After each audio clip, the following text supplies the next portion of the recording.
Princess! Tumabigay ka sa daanan ko! Ayoko! Gusto ko kayo mananalo! Princess! Tabi! Ah! Yari! Si Princess! Nabunggo! Aray ko! Princess! Okay ka lang ba?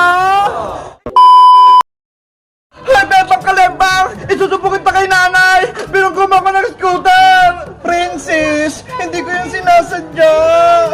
Basta! Malalagot ka kay nanay! Nanay! Huwag mo kong isumbong kay Aling Tiri, Princess! Hayaan mo na siya, Bebang! Wala ka namang kasalanan eh! Pero Iska, matapang yung nanay ni Princess! Magagalitan na naman ako! Akong bahala sa'yo! Ipagtatanggol kita! Nakita ko naman yung nangyari! Si Princess yung may kasalanan! Kinakabahan pa rin ako, Iska! Huwag mo nang isipin yun! Maglaro ka na lang ulit! Sige na nga, Iska! Pero muna connect tong scooter mo, ha!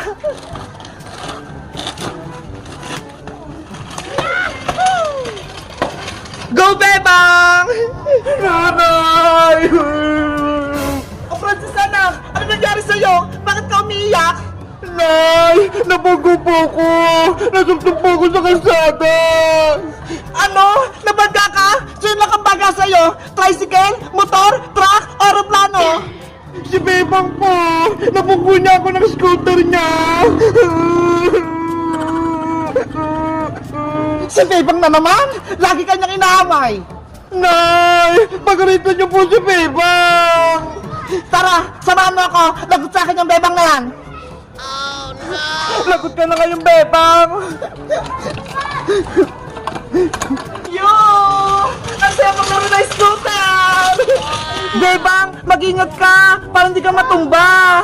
Sige, Iska! Dahan-dahan lang magtatakbo! Hoy, Bebang! Yari! Bebang! Sa Aling Tiri nandyan na! Lagot ako nito! Anong sinumbong sa akin ni Princess? Binugbumura siya, Bebang? Aling Tiri, nagkakarahan lang po kami ni Princess kanina. Kaso, bigla siyang umarang sa daan. Kaya ayun, nabunggo siya.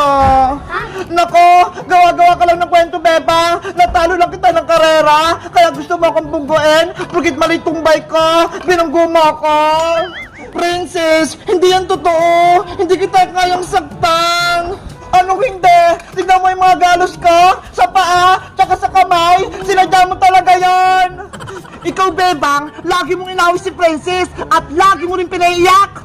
Aling Tiri, wala pong kasalanan si Bebang. Aksidente po yung nangyari. Naglalaro lang po sila ni Princess. Isa ka pa, Iska. Kaya matapang niya si Bebang eh. Dahil kinakampihan mo, lagi niyong pinagtutulungan si Princess. Hindi po sa ganun, Aling Tiri. Kaibigan ko din po si Princess. Nagsasabi lang ako ng totoo. Kapag isang beses pang inaway niyo si Princess, malalagot talaga kayo sa akin. Bebang, akin ang scooter mo. Pero Aling Tiri, kay Iska po to. Hindi po to sa akin. Akin na yung sabi eh. Oh no! Wala na kayong scooter! Hawak na ni nanay! Aling Tiri! Akin po yan! Huwag niyong kunin! Hindi niyo ito makuha sa akin! Nay! Akin na po yan! Eto na, Princess! Huwag ka nang umiyak! Yay! May scooter na ako! Sa inyo itong bike na maliit! Yung scooter ko! Tara, nanay! Iwanan na natin sila! Oh no! Yung sinabi ko sa inyo, huwag niyong awayin si Princess, huwag niyong kakalimutan! Iska! Sorry! Nadami pa yung scooter mo! Kinuha niya Aling Tiri! Regalo sa akin yun ni nanay eh! Kinuha lang ni Princess! Guys, anong gagawin ko para mabawi yung scooter ni Iska? Kinuha kasi ni Princess eh.